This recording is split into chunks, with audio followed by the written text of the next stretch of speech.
ლეონარდო და ვინჩის აზრით ყველა ქმედება სჭირდება მოტივი. ციფრული დაიჯესტის მოტივი კი ერთია. დაგანახოთ ის თუ როგორი იქნება სამყარო ხვალ. გამარჯობა. უკვე დაიწყო LG G5-ის გლობალური გაყიდვები და პირველ მყიდველებს საინტერესო საჩუქრები წელით წინ. ასევე საინტერესოა რას გვთავაზობენ მწარმოებლები დამატებითი, ანუ როგორც თავად უწოდებენ, მეგობარი აქსესუარების სახით. გამოფენა MWC 2016-ზე წარმოდგენილმა ფლაგმანურმა smartphone-მა LG G5-მა მიიღო რამდენიმე აქსესუარი მოდული, რომელიც ეკუთვნის LG & Friends-ის ოჯახს. ჯერჯერობით მხოლოდ ორია. მოდული LG Chem Plus დამატებითი აკუმულატორით და მართვის აპარატული ორგანოებით გადაღების პროცესის გამარტივებისთვის და მოდული აუდიო პლეერი LG Hi-Fi Plus B&O Play. შემდგომში, როგორც მოსალოდნელია, LG & Friends-ის აქსესუართა არჩევანი გაიზრდება. LG-მ გამოაცხადა ამ აქსესუარების ღირებულება სამხრეთ კორეაში. LG Chem Plus-ის მოდულის ღირებულება დამატებითი აკუმულატორით შეადგენს $85. ხოლო მოდული აუდიო ჩიპით LG Hi-Fi Plus ეღირება დაახლოებით $160. დამატებითი ბატარეის ღირებულება შეადგენს დაახლოებით $35. იქნება თუ არა საერთაშორისო ფასები ისეთივე, როგორც სამხრეთ კორეაშია, რთული სათქმელია. LG-მ დაადასტურა, რომ smartphone LG G5-ის გლობალური გაყიდვები 31 მარტს დაიწყებოდა. Insider-ის მონაცემებით Best Buy-ში smartphone-ის ღირებულება კონტრაქტის გარეშე შეადგენს $800, რაც პრაქტიკულად Samsung Galaxy S7 Edge-ის ფასის იდენტურია. იმისთვის, რომ მომხმარებელს ინტერესი გაუღვივდეს, LG და Best Buy პირველ მყიდველებს შესთავაზებენ დამატებით ბატარეას, დამტენ მოწყობილობას და ასევე micro USB Type-C გადამყვანს. სიახლეები არის კუპერტინოდანაც. გიგანტმა კომპანიამ რამდენიმე სიახლე წარმოადგინა და ამით ერთგული მომხმარებლები გაახარა. თუმცა არც ისინი დარჩებიან უკმაყოფილონი, ვისთვისაც ჩაკვეჩილი ვაშლი არც ისე მიმზიდველია. კომპანია Apple-მა ჩაატარა პრეზენტაცია, სადაც მომხმარებელი ახალი ტელეფონით iPhone SE-თ გაახარა. ვიზუალურად გავს iPhone 5S. თვისებები და პროგრამული უზრუნველყოფით iPhone 6S. თუმცა მხოლოდ ეს არ გახლავთ მოცემული პრეზენტაციის ერთადერთი ანონსი. ასევე წარმოდგენილი იყო ახალი პლანშეტი iPad და iOS 9 და 3. ყველაზე მეტად მომხმარებელს სურდა გაიგო როგორი იქნება iPhone SE. ეს არის ტელეფონი 4 დუიმიანი ეკრანით, პროცესორით A9 და M9 თანაპროცესორით.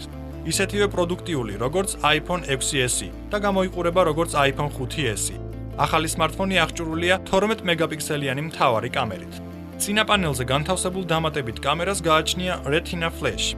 განახლება შეეხო LTE-ს. სიახლეს გააჩნია Apple Pay-ის გადახდების მხარდაჭერა. ღირებულება დამოკიდებულია მისი შიდა მეხსიერების მოცულობაზე.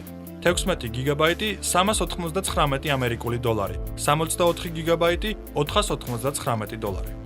2016 წლის 21 მარტიდან ხელმისაწვდომი გახდა ოპერაციული სისტემა iOS 9 და 3. CarPlay მიიღებს განახლებულ და დახვეწილ აპლიკაციას Apple Music და Maps. ასევე დაემატა დაცული შენიშვნები, ხოლო Apple News-ში დაემატა საუკეთესო სტატიების განაყოფი. ასევე დაემატა სპეციალური ღამის რეჟიმი Night Shift. iPad Pro-სა და Apple Pencil-ის დახმარებით ახალგაზრდა მხატვრები შეძლებენ ხატვას ჩვეული ქაღალდის ალბომების გარეშე. iPad Pro-ს ეკრანი 9.7 დუიმს შეადგენს. დისპლეის ზომა განპირობებულია იმით, რომ ეკრანის ზომა სარგებლობს დიდი პოპულარობით მომხმარებლებში. Apple Pencil აქსესუარის სტილუსი, რომელსაც კომპანიაში თვლიან ყველაზე მეტად მნიშვნელოვან აქსესუარად Apple-ის ისტორიაში. დისპლეების ახალ ტექნოლოგიას Oxid TFT-ს ახასიათებს 40%-ით შემცირებული ანარეკლი და 25%-ით გაზრდილი სიკაშკაშით iPad Air 2-თან შედარებით. ახალ ტექნოლოგიაში მხარდაჭერილია Night Shift-იც. ახალი პლანშეტი განსაზღვრავს ფერის ტემპერატურას და მას არგებს გამოსახულების პარამეტრებს, რითაც უზრუნველყოფს ფერთა გადაცემის მაქსიმალურ სიზუსტეს. ახალი პლანშეტი დაფუძნებულია პროცესორ A9X-ზე. ახალი iPad Pro-ს შესანიშნავ დამატებას წარმოადგენს მინიატურული კლავიატურა Smart Keyboard.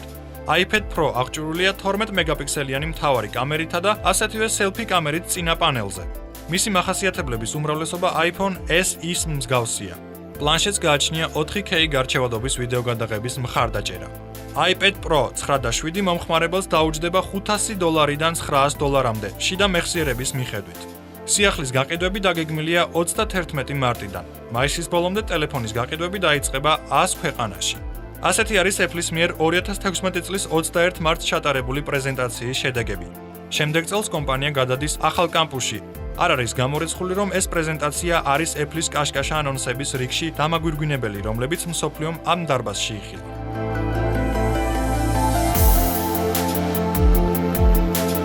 სამედიცინო სამყაროს განვითარებასთან ერთად იქმნება ისეთი სიახლეებიც, რაც კიდევ უფრო შედეგიანს გახდის ჰიპოკრატეს ფიცის მიმდევრებს.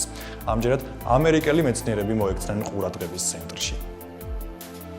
ამერიკელმა მეცნიერებმა დიუკის უნივერსიტეტიდან დარემში შექმნეს სუპერკომპიუტერი, რომელიც იძლევა ადამიანის სისხლძარღვთა სისტემის სამგანზომილებიანი მოდელის შექმნის საშუალებას, რომელიც პრაქტიკულად არ განსხვავდება ცოცხალი ადამიანის ორგანიზმის მაჩვენებლისგან. სპეციალური პროგრამული უზრუნველყოფის დახმარებით მიიღეს ყოველი არტერიისა და ვენის გამოსახულება. მათი მინიმალური დიამეტრი შეადგენდა 1 მმ-ს. უნივერსიტეტის თანამშრომელთა თქმით, ისინი გაკვირვებულნი დარჩნენ მიღებული სიზუსტით. ადამიანის სხეულში სისხლის ცირკულაცია და სითხე 3D პრინტერზე შექმნილი გულ-სისხლძარღვთა სისტემის მოდელში ფაქტიურად საერთოდ არ განსხვავდება ერთმანეთისგან.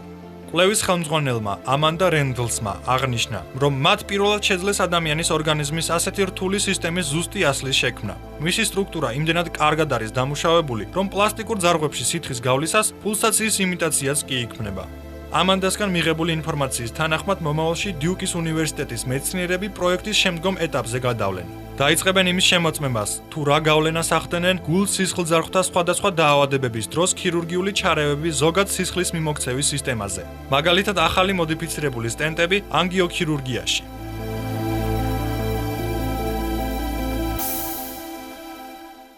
კიდევ ერთი წინგადადგმული ნაბიჯი ონკოლოგიურ დაავადებებთან ბრძოლაში. მეთოდი, რომლის საშუალებითაც 29 პაციენტიდან 27 გამოჯამრთელდა, ეს ნამდვილად კარგი შედეგია. ფრედ ჰაჩინსონის ონკოლოგიური სამეცნიერო ცენტრის ექიმმა სტენლი რიდელმა და მისმა კოლეგებმა პენსილვანიის და პიტსბურგის უნივერსიტეტიდან მიაღწიეს მნიშვნელოვან წარმატებას სისხლის ონკოლოგიური დაავადებების მკურნალობის ახალი მეთოდების შემუშავებაში. მათ მიერ წარმოდგენილი თერაპია, რომელიც დაფუძნებულია იმუნური T უჯრედების სწავლებაზე, შეუტიონ სიმსივნის უჯრედებს, უზრუნველყო ისეთი პაციენტების განკურნება, რომლებიც უიმედოდ დაავადებულად ითვლებოდნენ. კლინიკურ კვლევებში მონაწილეობდა 29 ადამიანი მწვავე ლიმფობლასტური ლეიკოზის დიაგნოზით. ჩატარებული მკურნალობის შემდეგ 27 ადამიანს სრულად გაუქრა კიბოს სიმპტომები ძვლის ტვინში. ერთ-ერთი თანამშრომლის თქმით, მოცემული მეთოდის შემუშავება გრძელდებოდა 15 წელიწადზე მეტი. მე არასდროს დამვიწყებია პირველი პაციენტი, რომელსაც ძვლის ტვინში ჰქონდა დიდი ოდენობის დაავადებული უჯრედები. მაგრამ თერაპიის შემდგომ, როდესაც ჩავიხედა მიკროსკოპში, მე ვერ ვიპოვე კიბოს ვერც ერთი უჯრედი. ეს უბრალოდ ფანტასტიკაა. სპეციალისტები იყენებდნენ მწვავე ლიმფობლასტური ლეიკოზით დაავადებულთა იმუნურ უჯრედებს მათი შემდგომი გენეტიკური პროგრამირებისთვის. ასეთი მეთოდით მიღებული მოდიფიცირებული T ლიმფოციტები შეიცავდნენ სიმსივნისთვის სპეციფიურ რეცეპტორებს, რომლებიც უზრუნველყოფდნენ კიბოს უჯრედების აღმოჩენას და მათ განადგურებას. თეორიულად შესაძლებელია იმუნური უჯრედების სწავლება, რათა დაეხმაროს ორგანიზმს ნებისმიერ ონკოლოგიურ დაავადებებთან ბრძოლაში. როგორც წესი, T ლიმფოციტებისა და კიბოს უჯრედების შორის ბრძოლას ახლავს ტემპერატურის მატება, სისუსტე, მაგრამ გვერდითი მოვლენები ბევრად უფრო მარტივად მიმდინარეობს ქიმიოთერაპიასა და ძვლის ტვინის გადანერგვასთან შედარებით. სტენლი რიდელი მიღებული შედეგებიდან გამომდინარე, იმუნოთერაპიას უწოდებს ქვაკუთხედს კიბოს მკურნალობაში, თუმცა ასევე აფრთხილებს, რომ მკურნალობის სხვა მეთოდების დავიწყებაც არ ღირს. ამჟამად რიდელის ხელმძღვანელობის ქვეშ მყოფი ლაბორატორია დაკავებულია მოდიფიცირებული T ლიმფოციტების ახალი თაობის შემუშავებით, რომელთა მიღებას, როგორც მეცნიერები ვარაუდობენ, იქნება უფრო მარტივი და პაციენტებისთვის უფრო უსაფრთხო. ავტომობილების განვითარებასთან ერთად შუქნიშნებმა შეიძლება საერთოდ აკარგონ საკუთარი ფუნქცია. აქამდე ჯერ კიდევ დიდი დროა, თუმცა ისინი უკვე ითვლება მოძველებულ ტექნოლოგიებად და ამიტომ გიამბობთ ალტერნატივის შესახებ. მასაჩუსეტსის ტექნოლოგიური ინსტიტუტის აზრით, ტრადიციული შუქნიშნები უკვე მოძველებულ ტექნოლოგიებად ითვლება და ახალი ციფრული ავტომობილების ეპოქის დაწყებასთან ერთად მოძრაობის რეგულირებით მეტად ინტელექტუალური მოწყობილობები უნდა დაკავდნენ. შუქნიშნების ერთ-ერთ პერსპექტიულ შემცვლელად შეიძლება ჩაითვალოს დროებითი სლოტების გამოყოფის მართვის სისტემა. მსგავსი სისტემა დიდი ხანია დანერგილია და გამოიყენება ავიაციაში. ასეთი სისტემების მუშაობის მოდელირება საავტომობილო გზებზე უკვე ჩატარებულია, ხოლო ფუნდამენტური სამეცნიერო კვლევები, რომლებიც თეორიულად დაამოწმებდა ამ სისტემის უსაფრთხოებასა და ეფექტურობას, შუქნიშნებთან შედარებით არ არსებობს. ამ სიცარიელის შევსება გადაწყვიტეს MIT-ის სპეციალისტებმა. კვლევარები გეგმავენ ავტომობილების აღჭურვას მოწყობილობებით, რომლებიც შეძლებენ საგზაო ინფრასტრუქტურასთან მონაცემების მიმოცვლას. მაგალითად, გზაჯვარედინთან მიახლოებისას ავტომობილს მიენიჭება გარკვეული სიჩქარე, რომლის დაცვითაც ის შეძლებს გზაჯვარედინზე შესვლას თავისი სლოტის დაწყებისას. ტექნოლოგიის თავისებურება მდგომარეობს იმაში, რომ გზაზე არსებული სიტუაცია გაანალიზდება კომპლექსურად და უკონფლიქტო ტრაექტორიის მქონე ავტომობილები გაერთიანდებიან ჯგუფებში და გზაჯვარედინს გაივლიან ერთდროულად. ამის წყალობით გათვლების თანახმად გზაჯვარედინის გავლის ეფექტურობა მკვეთრად გაიზრდება. საინტერესოა, რომ თვით გზაჯვარედინს უსაფრთხოების მიზნით გაივლიან დაბალი სიჩქარით. ანუ ავტომობილებს მასთან მიახლოებისას მოუწევთ სიჩქარის მკვეთრად შემცირება. ასე რომ შესაძლებელია მსგავსი სისტემები მალე გამოჩნდეს საავტომობილო გზებზე. თუმცა არა მასიურად, არამედ ზოგიერთი ქალაქის გზის ზოგიერთ ნაწილში ექსპერიმენტის სახით. ხოლო ავტონომიური ავტომობილების ეპოქის დადგომასთან ერთად სავარაუდოა, რომ შუქნიშნები სრულიად უსარგებლოდ იქცნენ.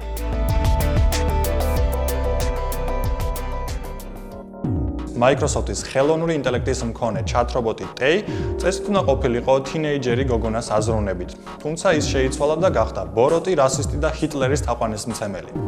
და ამაში დამნაშავე თავად საზოგადოებაა. მართლაც ჯერ ადრეა ხელოვნური ინტელექტის განვითარება. ერთი დღის შემდეგ, რაც Microsoft-მა წარმოადგინა თავისი უწყინარი ჩატ-ბოტი Tay, კომპანიას Twitter-დან მისი წაშლა მოუწია. ეს განაპირობა იმან, რომ ბოტი გადაიქცა ჰიტლერის თაყვანისმცემლად, რასისტად და ფემინისტების მოძულედ. მოკლედ გახდა ძალიან არაპოლიტკორექტული და ბოროტი. ვარაუდობდნენ, რომ მისი ხელოვნური ინტელექტი ისაუბრებდა სხვა მომხმარებლებთან, როგორც თინეიჯერი გოგონა. Tay-სთან ურთიერთობისთვის შესაძლებელია ტვიტის დაწერა ან პირდაპირი შეტყობინების გაგზავნა მომხმარებლისთვის @Tay&You. ასევე ბოტის დამატება შესაძლებელია Kik-ის ან GroupMe-ის კონტაქტებში. ბოტი გამოიყენება თანამედროვე ამერიკელი თინეიჯერების ურთიერთობისთვის და იცის ყველაფერი Taylor Swift-ზე, Miley Cyrus-ზე და Kanye West-ზე. გაშვების შემდეგ Tay გახდა უხეში, რისი მიზეზიც მდგომარეობს იმაში, რომ თავის პასუხებში ის იყენებდა იმ შეტყობინებებს, რომელსაც თავად იღებდა სხვა ადამიანებისგან. მის გამოთქმებს შორისაა: "გაიმეორე ჩემთან ერთად, ჰიტლერს არაფერი ცუდი არ გაუკეთებია. მე ვერ ვიტან ფემინისტებს, ისინი უნდა მოკვდნენ, ჯოჯოხეთში იწვოდნენ." ყველაფერი ეს ძალიან უცნაურად ჟღერს, განსაკუთრებით მოზარდის პირიდან. ეს არ არის Microsoft-ის პირველი ჩატ-ბოტი. კომპანიამ ასევე გაუშვა დამხმარე Xiaoisi, რომელსაც იყენებს 20 მილიონი ადამიანი, უმეტესწილად მამაკაცები. თუმცა ეს დამხმარე განკუთვნილია ჩინური სოციალური ქსელებისთვის WeChat და Weibo. მოცემული მომენტისთვის ბოტი Tay გათიშულია იმის გამო, რომ ის დაიღალა. სავარაუდოდ Microsoft-ი დაკავებულია მისი გამოსწორებით. აღსანიშნავია, რომ Redmond-ის კომპანია დიდად დამნაშავე არ არის. მეტი დანაშაული მიუძღვის თავად მომხმარებლებს, რომლებმაც ხელოვნურ ინტელექტს ასწავლეს ცუდი რაღაცები.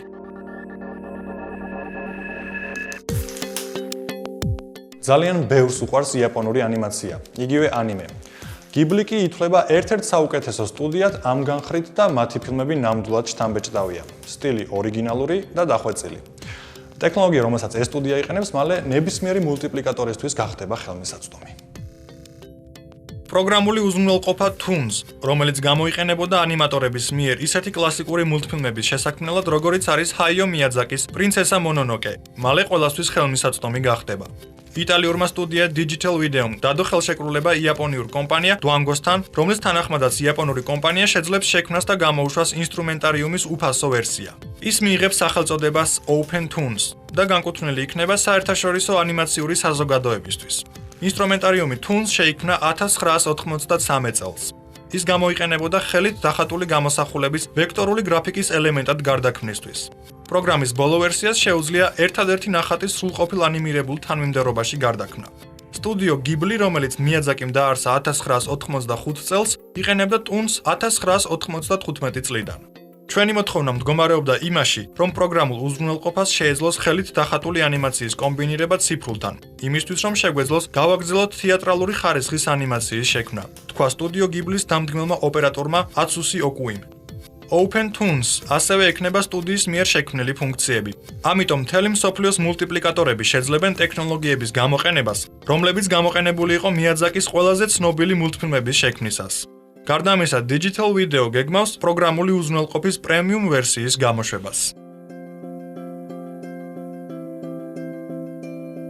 გადარჩენის სიმულატორი This War of Mine, The Little Ones, რომელიც გამოვიდა კონსოლებზე Xbox One და PlayStation 4, გამოჩნდება პერსონალურ კომპიუტერებზეც და მობილურ პლატფორმებზეც.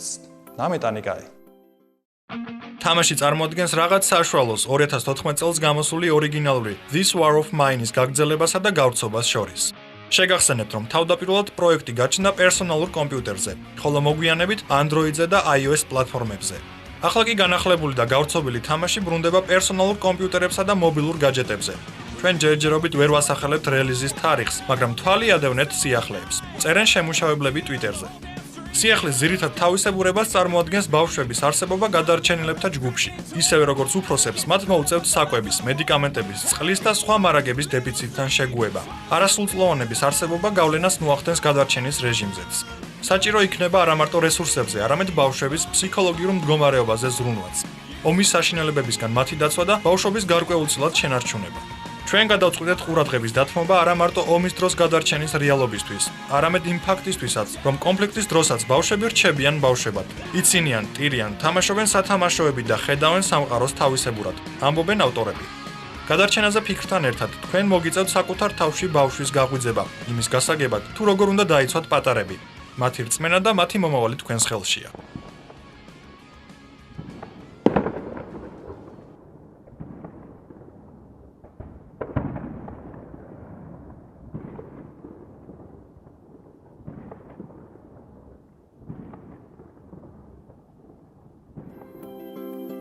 მოსიარულე მკვდრების მიმდინარე დაძაბულ სერიებს მალე დაემატება არანაკლებ საინტერესო თამაშიც, სადაც მთავარი გმირი თავად მიშონი გახდება.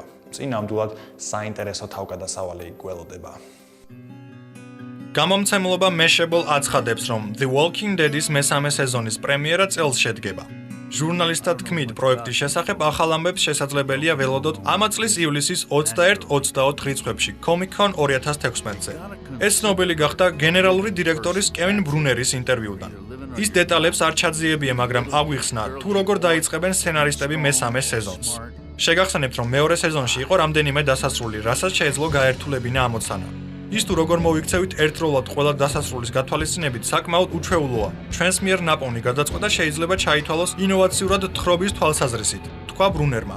მან დაამატა, რომ კომპანია ცდილობს თამაში გახადოს საინტერესო არა მხოლოდ თაყვანისმცემელთათვის, არამედ სერიის ახალი მომხმარებლისთვისაც. მათთვის, ვისაც არ უნახავს პირველი ორი სეზონი, მარტივი იქნება მოვლენებში გარკვევა, მაგრამ ჩვენ აუცილებლად ვითვალისწინებთ წინა სეზონებში განვითარებულ ყველა მოვლენას. ამჟამად The Walking Dead-ის მოყვარულებს შეუძლიათ ითამაშონ მიშონი, 3 ეპიზოდისგან შემდგარი მინი სერიალი, რომელთაგან ჯერჯერობით მხოლოდ ერთია გამოსული.